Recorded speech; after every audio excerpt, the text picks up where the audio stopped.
How long do you spend each day standing on one leg? It is probably longer than you think, you know. Because how long do you spend walking? If you spend 2 hours walking, even if it's just from A to B around the house, most of the time whilst you're walking, only one of your feet is touching the ground. But we don't notice this. We think we're always firmly seated on the ground with 2 feet. But when you know this, when you see that the majority of the time only one of your feet is touching the ground, it seems so obvious and so much more easy to do. Okay, why is that relevant? Well, it's another one of those things that busy days, busy lives, and to some extent not having so much mindfulness, sati, we don't notice.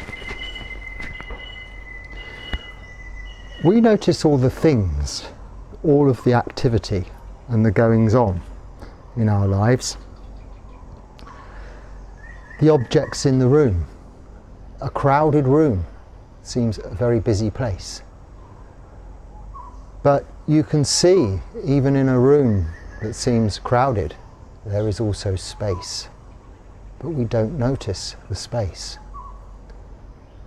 When there are sounds and noises, it is just a noisy environment.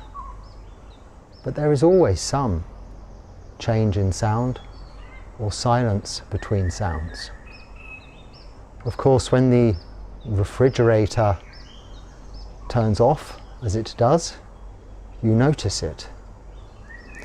But you didn't notice it whilst it was gently buzzing around in the background, like our feet on the ground. So this is why I say sometimes stop, put both feet on the ground, feel the solidity beneath your feet, and bring your awareness to that. Just for a few seconds, grounding yourself in mindfulness. Also, bringing your conscious awareness back to the breath, the body, bodily feelings, physical feelings, and phenomena arising from those physical feelings, interpreted by your mind as activity. Now, why do forest monks go and live in the forest? Well, for solitude, of course, because not many other people want to come and live in the forest. It isn't the most hospitable place. There are bugs and discomforts, and it's usually a long way from anywhere. But it is also a place where we can concentrate without the activity of worldly life on practicing mindfulness. Now, although we're in the forest, we have to be extra mindful, because in the city we have the concerns of people, bumping into them, going through the town in busy shops, or crossing the road, aware of cars and traffic, just being careful generally not to knock things over or break things. But nothing can really harm you so much, possibly the traffic. But in the jungle, in the forest, we can very easily stand on an innocent creature that in its own defense might bite, and you might die. So it really does bring your attention and awareness to mindfulness with every step. And noticing every step doesn't take much away from your ability to do other things. You know, you can busily go around the house cleaning, singing a little song in your head, or even out loud, to which you know all of the lyrics, all of the words to that song, dusting away, and possibly sending a text here and a text there, updating your Facebook, and also being quite aware of your surroundings. Many things at once. In this practice of meditation, we're trying to reduce that and bring the thinking mind into focus on just one thing. But as much as that requires mindfulness, mindfulness requires the ability to focus. So this idea of samadhi, which is concentrated meditation, sometimes translated as, and vipassana, which is mindfulness or being fully aware, it really just means seeing clearly, and its Pali word sati really just means bringing recall, remembrance, remembering. But we tend to use this word now of mindfulness, which is good enough. We understand it as that in its own right nowadays. But really it's just being careful and knowing what you're doing as you're doing it, and not regretting a move later because you didn't remember to do it correctly. Your mind drifted, yes, to that text message, and you stubbed your toe on the vacuum cleaner that was on the floor in front of you. Or you knelt down to help your child and you knelt on a Lego brick. And if you've ever knelt on a Lego brick, you will never do it again, because a Lego brick through your knee is one of the most painful things one can experience in worldly life. That is for sure. So we are sometimes practicing mindfulness and sometimes we are not. Now the practice of samadhi, in this threefold training of sila, samadhi, panya, being moral virtue, meditation and mental development, is to sit and just watch the mind in all its activity and learn to understand it. But more importantly, find those spaces between the thoughts. So we look at walking, we are lifting our foot, moving it and placing it down. During that period, albeit short, only one of your feet is touching the floor. Just as soon as the right foot, let's say, touches the floor, your left foot is already lifting, moving and being placed, and so on. So at any given moment, apart from the smallest of times, you are on one leg from moment to moment. But when we put those moments together, string them all together, we call it walking. And we think of it as nothing more than walking. We don't say, I was walking for most of the day, I was on my feet at work all day, an 8-hour shift. You say, I was on my feet for 8 hours all day, an 8-hour shift. You don't say, hey, I'm like one of those Indian ascetics who can stand on his leg for 8 hours. They still do that, you know, and their other leg atrophies and rots. They've been standing on one leg or with one arm in the air for many years. And of course the Buddha did not recommend any of these ascetic practices at all. He tried those for 6 years, starving himself to skin and bones, living on 1 grain of rice a day. And it didn't work. He'd already previously experienced to that the luxurious lifestyle, opulent living, as much as he could wish for, and that didn't work either. When I say work, he still had discontentment in both conditions. But he found through eventually meditation that he could find contentment. And how did he find that? he remembered a time in his childhood when he was content, just sitting under a tree, breathing. And he thought, I'll try and recreate that experience, which he did under the Bodhi tree in Bodh Gaya. And this brought him into samadhi. And you know the rest of the story. Or maybe you don't, but that will be for another day. So, we want to practice mindfulness, but understanding the reasons behind it and how that can bring us contentment is the best encouragement we can have to go about this training, this practice, because after all, that's what it is.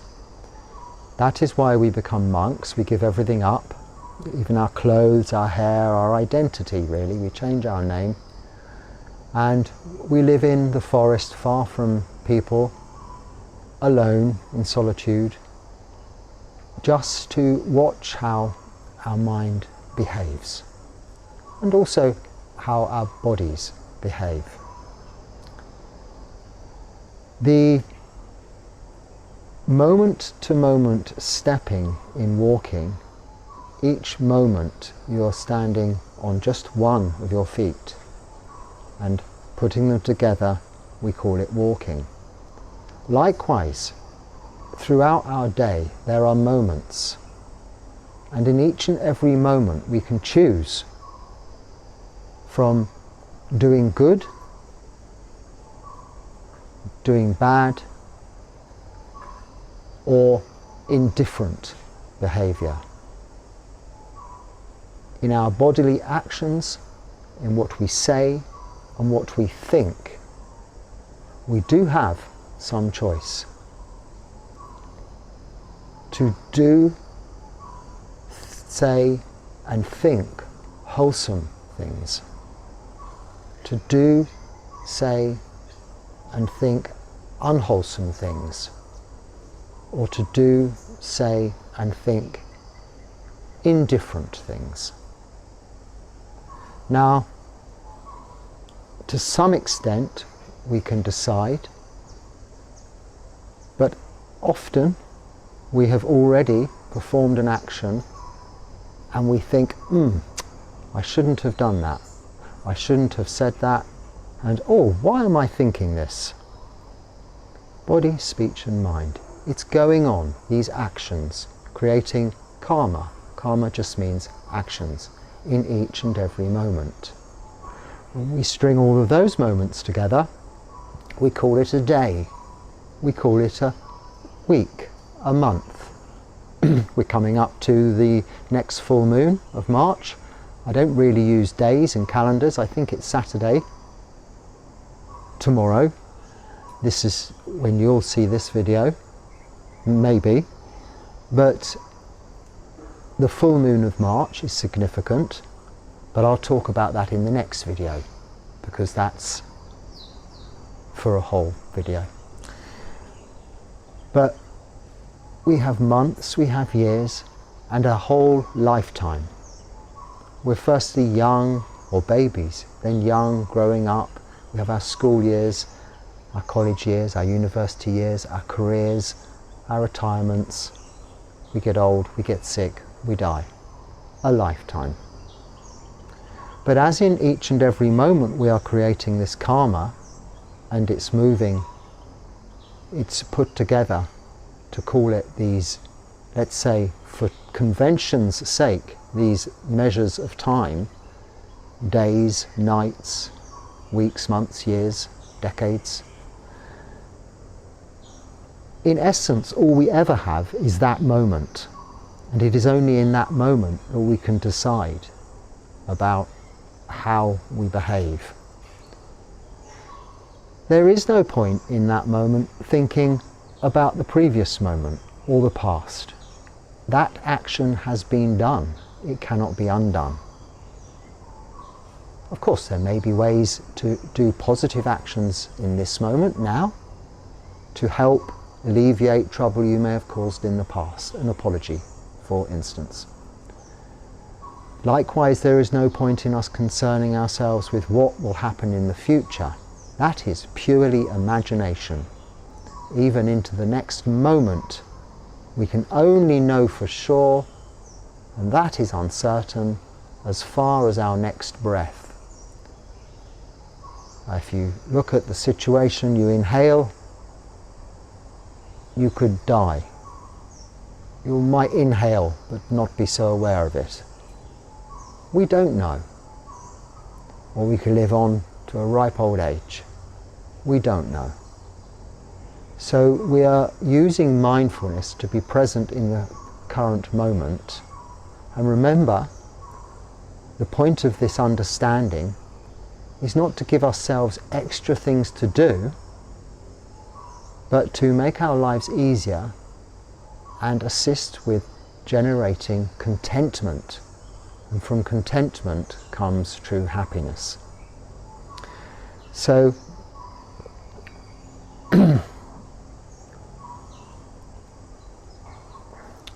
where was I? Losing my mindfulness, obviously. You see, sitting here in this forest, it's very beautiful. At the moment it's just the right time of day. But wherever you are, we are filling those spaces, those empty moments. So what happens is, if you're having a day, whether it's busy or whether it's boring, to use those two sort of descriptions, if you're not liking it, you will try and fill it with other things to distract. Either going to the refrigerator to get some food, or putting something on the television, or looking at your phone, listening to some music, some form of distraction in the form of entertainment or sensual pleasure. So you're not actually taking anything away, you're adding to the pot. You're adding things in. Now, the art of mindfulness is that we don't add more things in, we simply take things away that are unnecessary. Or if we can't take them away, we find that space between the objects. We look to see where there is, in each and every moment, a little respite, a break from it all. And there is, by simply finding a moment to put both feet on the ground and watch the breath for maybe just 1, 2 or 3 intakes, inhalations and exhalations. And in just that moment, you can bring your mind to a little more calmness.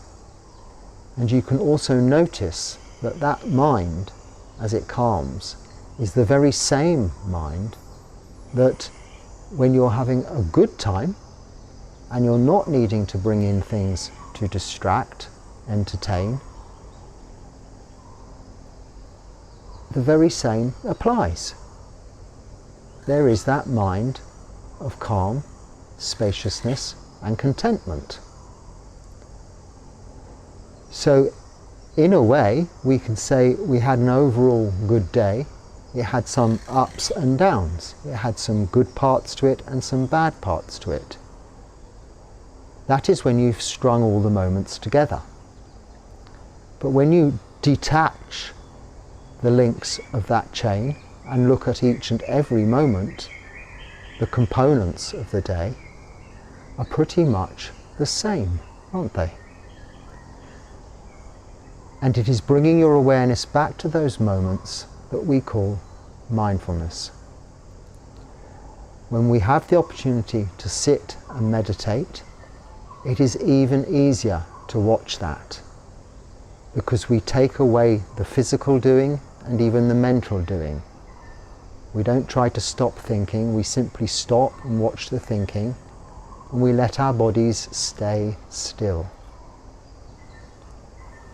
No strenuous standing on one leg or holding one arm in the air. No special controlled breathing, no straining to focus on some aspect of your unseen mind, none of this. Just sitting, relaxing, doing nothing, observing. And when we can just sit and watch and observe, we will notice there is a lot more spaciousness than we have noticed before. We practice this walking meditation of walking at a slightly slower, not terribly slow pace, up and down, just to bring that awareness into the body. But it is in that very action of noticing the feet lifting, moving, placing, and then lifting, moving, placing, that you will become aware that only one of your feet is touching the ground most of the time. Now, mountain climbers have to try to keep... I'm not a mountain climber. I'm kind of guessing this in a way, so I could be wrong. But as many points of contact on what they're climbing at any given moment. So if you have your 2 feet on the rocks and one hand, you lift this hand to start climbing up, and then before you, only when you've got a grip with this hand, you take the other hand away, and then when that hand's gripping, you move one foot, and so on. So in a way, it's a very good way of bringing attention, mindfulness towards bodily action. Now why? Because you have the fear of falling down. If you take one leg and one hand off, and you're hanging on the mountain by just one hand and the remaining leg, you're not so safe. So that constant fear keeps you mindful of how you're holding on. Now, the reward to mindfulness, rather than the threat of fear, is the feeling of well-being and contentment you get from it, but also the success. If you do things mindfully during your day, they generally work. Things generally go more smoothly. You make less mistakes. You don't kneel on the piece of Lego or stub your toe on the vacuum cleaner, because you know the limitations of your thinking. Now, in busy lives, we may have to multitask and do more than one thing at a time. I mean, take driving for instance, it's doing quite a few things at the same time. But try just to do what you have to do, leaving then a little space in the mind for freedom. Not for it to wander off into thought, but for it to wander into the moment and observe. Observe how you're feeling, what you're thinking about what you're doing. I'm enjoying this, I'm not enjoying this, I'm indifferent. Positive, negative, neutral. Even to remind yourselves at first as an exercise by asking yourself that question. I'm cutting carrots. How do I feel about this? Is it positive, negative, or neutral? Then whilst you're cutting carrots, you're giving your mind something to think about that is in the moment, in tune with what you're actually doing. Rather than just thinking about, well, I'll be glad when I've done this, I'll be doing such and such, I'm going to go there afterwards, I'm going to... Ask yourself that question. How am I feeling about this? And if the feeling is negative, why is it negative? If the feeling is positive, why is it positive? You can, if the feeling is negative, say, however, by doing this, I'm providing help to someone who needs help, so I'm giving, and that gives me a good feeling. and you can turn that negative into a positive. So the answer to my question is, how long will you spend on one leg today, tomorrow, this week? Probably quite a lot of time. So whilst you're on just having one of your feet on the ground, notice that. Notice in your busy day when it isn't busy. Notice when your body is giving you extra suffering with aches and pains. Notice the parts of your body that aren't. If you've got a pain in your knee, how is the other knee? If both your knees are painful, are your elbows okay? If all else fails, you can go to the back of your ears. Generally, they're quite pain-free, very sensitive, but usually free from pain, unless you have a new COVID mask or something that's rubbing, I don't know. But there's somewhere on your body that isn't experiencing pain. Notice it. And just by bringing your awareness to that and taking it for a moment away from the painful area, this helps. And overall, this understanding of mindfulness brings us towards contentment. And contentment is how we find happiness. Because happiness is a symptom of contentment, just as sadness is a symptom of discontentment. In themselves, happiness and sadness are just emotions. They're not quantifiable parts of your life. They're feelings, emotions about what is quantifiable, whether you are content, because you can ask yourself why you are or why you are not content. And you can do something about that. And that can make you happy or make you sad. But you can't just say, may I be happy, and be happy. No. You have to find contentment, and you will be happy. Okay? So, I think for now, that will do. I'm going to look forward to, I think Monday is full moon day, which is Magha Puja. I'll talk more about that in the next video, because that is in Thailand a holiday. It's a Buddhist holiday. I think in India it's also a holiday day because it is for other reasons, and other Asian countries. But certainly here, I think it's, I can't remember last time I was here what actually went on in terms of the monastery where I was at, but I expect on Monday it will be a little bit more busy here than the usual Monday. So I'll speak to you probably before then, if not after then, and I'll be able to tell you all about it. So for now, I'll say goodbye and thank you for watching.